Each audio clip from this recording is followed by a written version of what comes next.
శ్రీ వారాహిదేవి జ్యోతిషాలయం విద్య, ఉద్యోగం, వ్యాపారం, పెళ్లి, ఆరోగ్యం, నాగదోషం, సంతానం, రాజకీయం, వామాచార దోషం, భార్యాభర్తల మధ్య గొడవలు, అత్తాకోడళ్ల మధ్య గొడవలు, ప్రేమించి మోసపోవడం, స్త్రీ పురుషుల వశీకరణం, ధనం నిలకడ లేకపోవడం, మీ ఎటువంటి సమస్యలకైనా 24 గంటల్లో పరిష్కారం లభించబడును.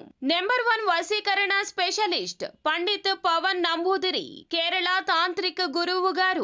Phone number 9043637512. ఈ రోజున కుంభరాశి జాతకుల జీవితంలో జరగబోయేది ఇదే.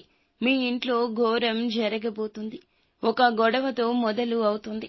పరిస్థితులు మారబోతున్నాయి.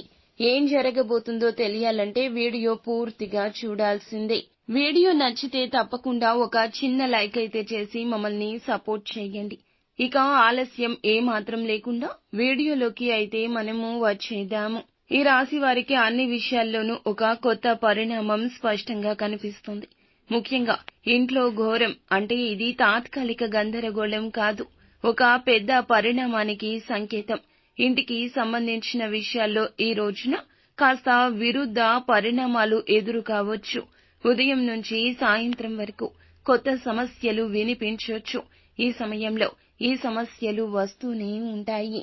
ధైర్యంగా ఉండండి. ఇంటికి సంబంధించి ధనం ఖర్చు కావడము, ఎలక్ట్రికల్ సమస్యలు, ఇలా కొంచెంగా ధనపరంగా మానసిక అశాంతి కలగొచ్చు.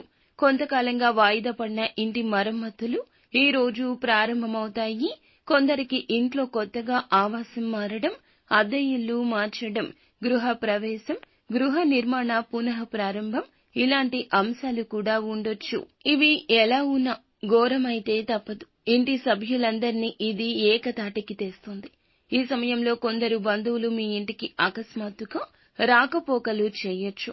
ఊహించని అతిథులు రావచ్చు. పాత బంధాలతో తగాదాలు జరగొచ్చు. మీ ఇంట్లో పాత బంధువులతో ఇబ్బందులు కూడా కలగొచ్చు. ఆస్తి గురించి బంధువులతో మాట్లాడుకోవడం లాంటి పనులుంటాయి. ఇది కొంతమందికి కలత ఇస్తుంది. ఈ పరిణామాలు ఒక సమస్యకు పరిష్కార దిశగా నడిపిస్తాయి. ఈ సమయంలో మీకు ఖర్చులు అయితే తప్పవు.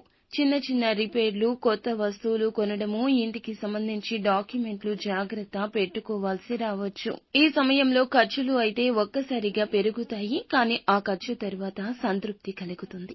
అదనపు ఆదాయం వచ్చే సూచన ఉంటుంది. మీ ఇంట్లో ఉన్న కొన్ని పాత వస్తువులు సమస్యకు కారణమవుతాయి. పాత వస్తువులు బయటకు తీయాలి. వాస్తు శాస్త్రానికి విరుద్ధంగా ఉంచిన వస్తువులు లేదా మీరు ఏదైనా చిన్న చిన్న సమస్యలకు దారి తీసేటటువంటి ఏదైనా ఆలోచనలను కూడా మీ మనస్సు నుండి బయటకు తీసేయండి. ఇంటి మధ్య గదిలో గణపతిని పూజించి ఇంట్లో 4 మూలల్లో గోమయం కలిపిన నీటితో శుద్ధి చేయాలి. ఇది మీ ఇబ్బంది తగ్గిస్తుంది. ఈ రాశి వారికి ఈ సమయంలో ప్రధాన సమస్య ఆందోళన. సమస్య తేలికే అయినా కూడా మనసులో భారం పెరుగుతుంది. అందుకే ఈ సమయంలో ఏం చేసినా కూడా పెద్దల సూచనతో చేయాలి. తల్లి, పెద్దల యొక్క ఆశీర్వాదం తీసుకోండి. ఇంట్లో పెద్దవారి అనుమతి లేకుండా మీరు ఎటువంటి వయస్సు నిమిత్తం ఉన్నా కూడా ఏ నిర్ణయం తీసుకోవద్దు.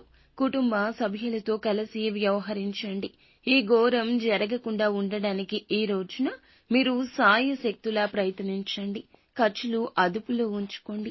ఇంటి తూర్పు గది లేదా పొరుగు గదిలో సత్యనారాయణ వ్రతం చేయడం మంచిది. అమ్మవారికి దీపారాధన చేయండి. ఎరుపు రంగు పుష్పాలతో అమ్మవారిని పూజించండి. ఈ రోజు పాత పరిచయాలు, పాత బంధాలు మళ్లీ గుర్తుకు వచ్చే అవకాశం ఉంటుంది. ఆస్తి, డాక్యుమెంట్లు, ఇల్లుకు సంబంధించి లీగల్ సమస్యలు కూడా ఎదురు కావచ్చు. వాదనలు ఈ రోజు కుటుంబ సభ్యులతో జరగొచ్చు. సహనంగా ఉండండి. ఇంటి పెద్దల మాట వినండి లేదా కొంచెంగా వినే ప్రయత్నమైనా చేయండి. నిత్యం శివ భగవానుని పూజించండి. అంతా మంచి జరుగుతుంది.